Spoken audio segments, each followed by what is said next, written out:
Sean Hannity joins me now. Hey, Sean. It's good to see you. Great to see you. Congrats on Thanks for your coming. new show. Thank you. You never invite me, so you're desperate tonight. I know. You can come anytime. Anytime. As soon as I saw that you were doing this, I reached out, and thank you for coming over to talk about it. You guys just finished this moments ago, so we saw the introduction. How's he doing with all this? That's one of my first questions. I thought he was very measured, very desirous to just get it, all on the table. Every email was released and freely talked about it all. I asked all questions, any other follow-up, any background, any other information that'll come out, and really didn't have anything else to add to it. It was a 20-minute meeting, never talked to the woman again. And, I've got my own strong opinions about this. There's such a double standard that exists, and I actually address it in the start of my show. I mean, if influencing elections are so bad, then why did Obama try to influence the Israeli election and defeat Prime Minister Netanyahu? If they're so bad, what about the British intel guy that came up with this ridiculous, document that had so much false information, and who paid them? Was it Fusion GPS? Who were they associated with? Where did the money come from? We need to know more about GPS Fusion. Yeah, we do. They're involved in a lot of things here, and that's a big question here. I mean, which goes to the deeper issue of the fact that opposition research, unfortunately, in the world we live in, is an integral part of every one of these campaigns. So he gets this email. In terms of his thoughts on how, whether or not he got kind of took by falling for this, because he shows up and then she says, well, I don't have any of that kind of information. I can't give away the whole interview, there? but he hasn't. In retrospect, twice he addresses in retrospect tonight on the show. Okay. I don't want to give the whole thing away. I think we have one more little soundbite. Oh, so you stole that one. Is that one addressed? Yeah, I took everything. I've got it all. So let's play a little bit. In retrospect, I probably would have done things a little differently.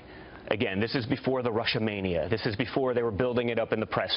For me, this was opposition research. They had something, maybe concrete evidence to all the stories I'd been hearing about, but they were probably underreported for, years, not just during the campaign.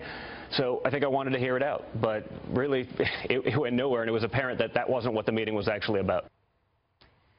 So what about him taking this meeting and the rest of the White House staff? Did he run it by anybody? Did he say, is this a good idea, a bad idea? I asked the hypothetical question, what if the information perhaps seems shady or illegal? Right. So we will get an answer to that. Here's my big picture as a conservative. I mentioned the dossier. I mentioned Bibi and Victory 15, that campaign against Prime Minister Netanyahu. There's also this big Ukraine issue, and that is involving the Hillary Clinton campaign, involving the DNC. There was a meeting. It did take place at the Ukrainian embassy in Washington. Information was sought and was gotten, and it did have an impact on the campaign, resulting in Paul Manafort getting out.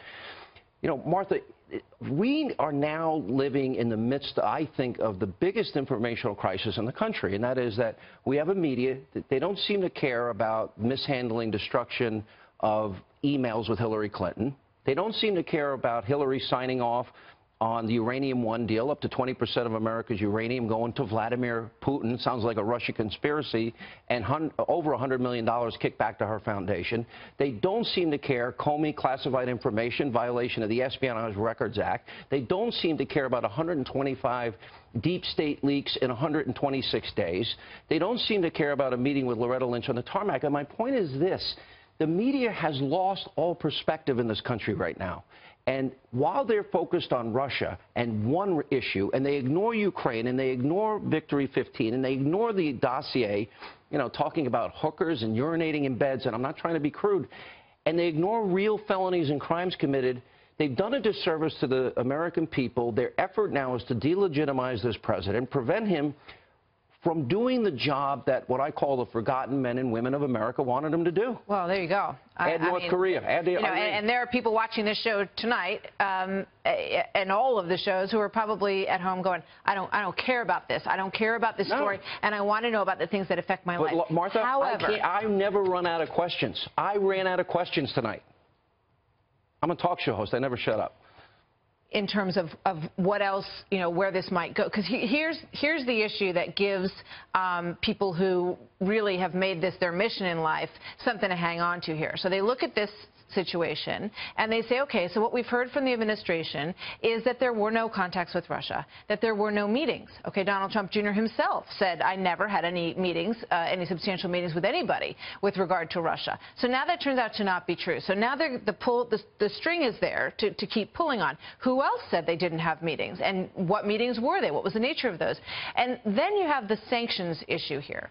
Because if the Russian government looked at the Trump campaign and said, you know what, if we meet with them, they seem amenable to talking to us. Maybe we can convince them that if we give them some stuff on Hillary Clinton, they will lift these sanctions. And in truth, President Trump has indicated that he's open to doing that. In fact, he's trying to do that to some extent, to a great extent at this point, to fight against Congress. That's what all adds up and looks very bad. Well, I think the bigger bad here is if you understand these other issues involving the influencing of elections. There was testimony very early on that the Russians tried to influence previous elections, this election, and they'll do it in future elections. That's a problem that everyone should care about. Well, I also think it's a problem that in Hillary Clinton's email server, in a mom-and-pop shop bathroom closet, Agreed. 5 foreign intelligence services Agreed. got the information. And your point is well taken, that if the media is going to care about this story, they need to care about those stories. I want to know why the Ukrainian influence on the Democratic side is a very valid story that should have been followed. I would argue that anybody that watches anyone else in the media, they don't know about this Ukrainian story, Clinton operatives, DNC operatives meeting with Ukrainian officials in the same election. And that, to me, shows that this information crisis is real. I hear what you're saying, but are you concerned that the Russians felt that there was, sort of tender ground for them in the Trump campaign and a sympathetic ear on the sanctions issue?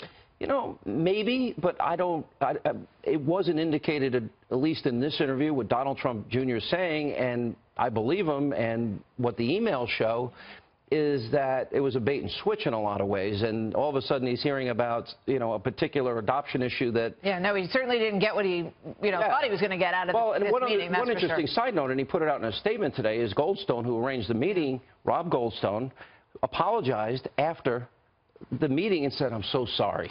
That had nothing to do with what this lady said. So she misrepresented herself. And interestingly, she confirms everything that Donald Trump says. And Jared Kushner does the same nonsense. I'm in shock. I'm an ordinary person. Right. And we don't know enough about her to know whether or not we can trust her 100%. But that's what she's saying today. Sean, thank you very much. Martha, and we can't wait to see the rest of the interview at 10 o'clock tonight. Thank you. Thank you. Good to see you, sir. Good to see you.